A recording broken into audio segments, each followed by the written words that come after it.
நான் வந்து நான் நல்லா இருப்பேன், என் குடும்பம் நல்லா இருக்கும். ஆனா இவன் என்னை கஷ்டப்படுத்திட்டான்ல, இவனுக்கு ஏதாவது ஒண்ணு நடக்கும்.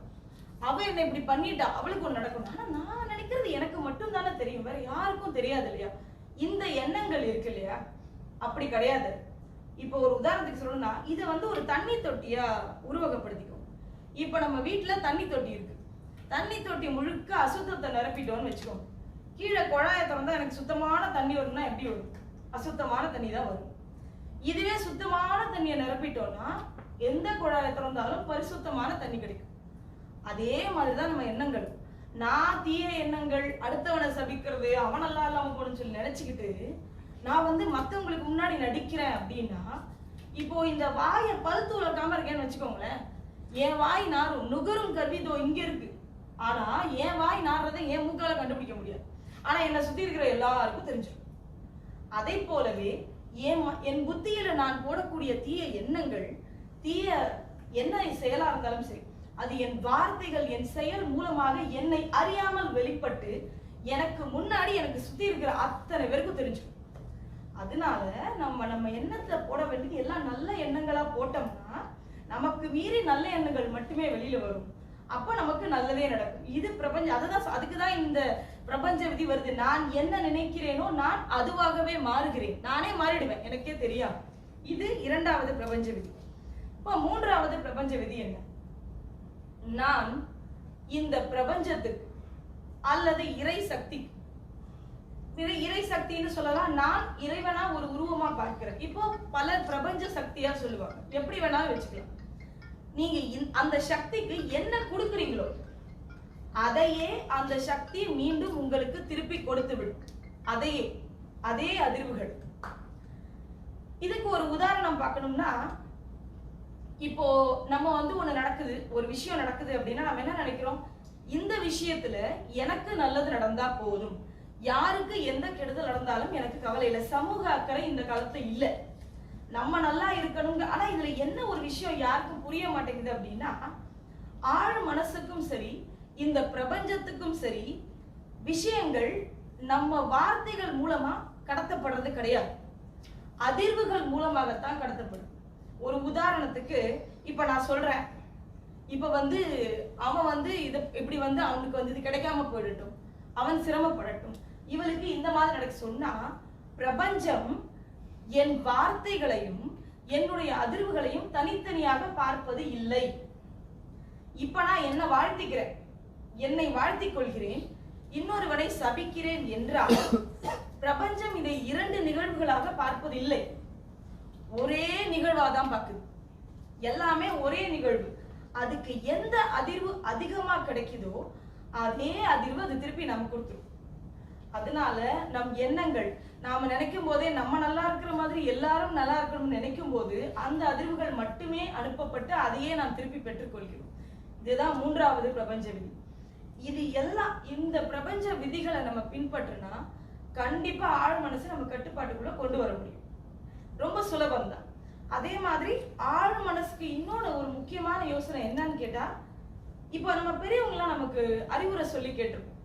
அதாவது நீ வந்து பார்த்து பேசு, பெரியவங்க கிட்ட மரியாதையா பேசணும், எதிர்த்து பேசாத அப்படியெல்லாம் சொல்லுவாங்க. எனக்கு சின்ன வயசுல அந்த ஒரு இதெல்லாம் இல்லாம எதிர்த்து பேசிய காலங்கள்லாம் உண்டு. அப்பெல்லாம் நான் நினைச்சுப்பேன், சரி சரி நம்ம பேசும்போது கவனம். ஆனா என்னால அத ஒரு அடையவே முடியல அந்த இடத்த. ஏன்னு எனக்கு புரியல. எல்லா இடத்தையும் துடுக்குத்தனமா பேசிடுவேன், அந்த பேசுறோன்றதே தெரியாம நான் பேசிடுவேன். இது ஏன் அப்படின்னு யோசிச்சப்போ பிற்காலத்தை நான் கண்டுபிடிச்சது என்னன்னா, இதுதான் தண்ணி தொட்டி தான். நம்ம உள்ள போடுறதுதானே வெளியில வரும். உள்ள போடுறதெல்லாம் தப்பா போட்டுட்டு வெளியில வர்றது மட்டும் சரியா வரணும், எப்படி வரும்? அதுக்கப்புறம் தான் சரி, நம்ம எண்ணங்களை மாத்தும் போது நம்ம யோசனைகள், யோசிக்கிறதையே நம்ம சரியா யோசிக்கணும். என்ன யோசிக்கணும், எந்த எண்ணங்கள் எனக்குள்ள வரணும்னு நான் தான் முடிவு பண்ணேன். அதை மட்டும் நான் முடிவு பண்ணிட்டேன்னா அதுக்கப்புறம் பிரச்சனையே இல்லை. ஆழ் மனசை சுலபமா கட்டுப்படுத்தி நம்ம கைக்குள்ள கொண்டு வந்துடலாம். ஆழ் மனசு நம்ம கட்டுப்பாட்டுக்குள்ள வந்துச்சுன்னா நம்ம வாழ்க்கையே நம்ம கையில. அதனால அதை செய்வோம், நிம்மதியாக வாழ்வோம் என்று கூறி விடைபெறுகிறேன்.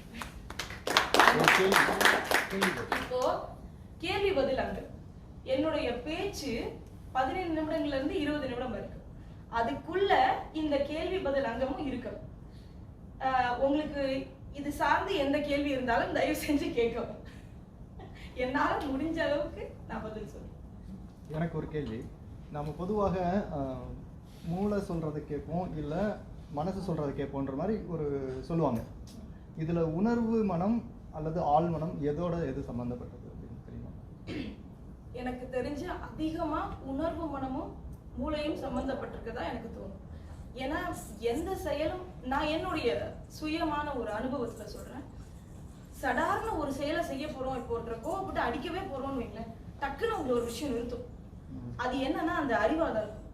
அப்போ உணர்வு மனம், இப்போ இந்த ஆழ் மனசுங்கிறது நமக்கு வெளிப்படாதது, அது நமக்கே தெரியாது. நம்ம சொல்லிட்டே இருக்கணும், என்னால இது முடியும் முடியும் முடியும் நம்ம சொல்லும் போது ஒரு நாள் அதை செயல்படுத்துறது தான் ஆழ் மனசு. ஆனா அந்த நேரத்துல உங்களை காப்பாத்துறது உணர்வு மனமா தான் இருக்கும். அப்ப அது அறிவோட அதிகமா தொடர்புடையதுன்னு நான் நினைக்கிறேன். நன்றி. நன்றி.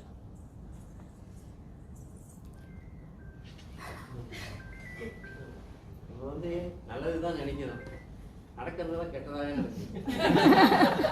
இது எங்க வேறுபடுது? இது எனக்கு கடவுள் பக்தி ரொம்ப அதிகம் ஐயா. அதை பத்தி பேசலாம். அது சார்ந்த பதிலா இருக்கலாம். இப்ப நீங்க கடவுள்னு நான் வச்சிருக்கேன், நீங்க பிரபஞ்ச விதியாவும் வச்சுக்கலாம். ஆன்மா அப்படிங்கிறது இந்த பிரபஞ்சத்துக்குள்ள வரும்போது 7 அடுக்குகளை கொண்டுதான் உள்ள வருது. ஒரு அடுக்குங்கிறது ஒரு மாயை. நம்ம ஒண்ணா விளக்கிக்கிட்டே வரும். நமக்கு தெரியாமலே நம்ம வாழ்ந்துகிட்டு இருக்கோம். நிறைய மாயைகள் நம்மளை சுத்தி. அப்ப ஒண்ணா விலகுறதுல ஒரு கட்டு கர்மா. கர்மா அப்படிங்கிறது ஆன்மாக்கு அழிவு இல்லை. நீங்க சில நேரம் உணர்ந்திருக்கீங்களா? நம்ம ஒரு இடத்துக்கு போவோம், அந்த இடத்துக்கு ஜென்மத்துக்கு போயிருக்கவே மாட்டோம், வாய்ப்பே இல்லை. ஆனா நீங்க போனீங்கன்னா அந்த இடத்துக்கு ஏற்கனவே போன மாதிரி இருக்கும். நீங்க உணர்ந்திருக்கீங்களா? அதை சில பேரை பார்ப்போம், நமக்கு அவங்க ரொம்ப நண்பர்கள் மாதிரி தோணுவாங்க, ரொம்ப பேசி பழகலாம்னு தோணும். சில பேர் பார்த்தா ஓடிடலாம்னு தோணும். ஏன்னு இதுக்கு எல்லாமே ஆன்மாக்கும் தொடர்பு இருக்கு. ஆன்மா பல அவதாரங்கள் எடுக்குது. இது வெறும் சட்டை தான். நம்ம உதித்து மறுபடியும் பிறப்புகள் எடுக்கிறத நான் ரொம்ப நம்புறேன். அப்போ கர்மாக்கள் இப்ப நம்ம சில பேர் பார்க்கலாம், ரொம்ப அக்கிரமமா பண்ணிட்டே இருப்பாங்க, ஆனா நல்லா இருக்க மாதிரி இருக்கும். ஆனா அதுக்கு அவங்களுடைய முன்னாடி செஞ்ச நல்ல கர்மாக்கள் காரணம். கர்மாக்கள் கரையிறது அப்படிங்கிறது நம்ம செய்யக்கூடிய நல்ல காரியங்கள்ல கரைகிறத நான் உணர்றேன். எனக்கு அதுல நம்பிக்கை அதிகமா இருக்கிறனால இதுக்கு பதில் என்னால கர்மா தான் கொடுக்க முடியுது. நன்றி. அனிச்சை செயல் சொல்றாங்க இல்லையா? இந்த முழு தானாவே காலத்துக்கு அது எந்த இதோட தொடர்புடையது? அனிச்சை செயல் உணர்வு மனத்துல தான் தொடர்புடையது. ஆழ் மனசுக்கு அதுக்கு சம்பந்தம் இல்லை. ஆழ் மனசு உங்களுக்கு வெளிப்படுறது இப்படி வெளிப்படும். ஆழ் மனசுடைய வெளிப்பாடு ரொம்ப நாள் ஆகும். அது இப்போ நம்ம எப்படின்னா அதனுடைய சக்தி அதிகமா இருக்கிறது நம்ம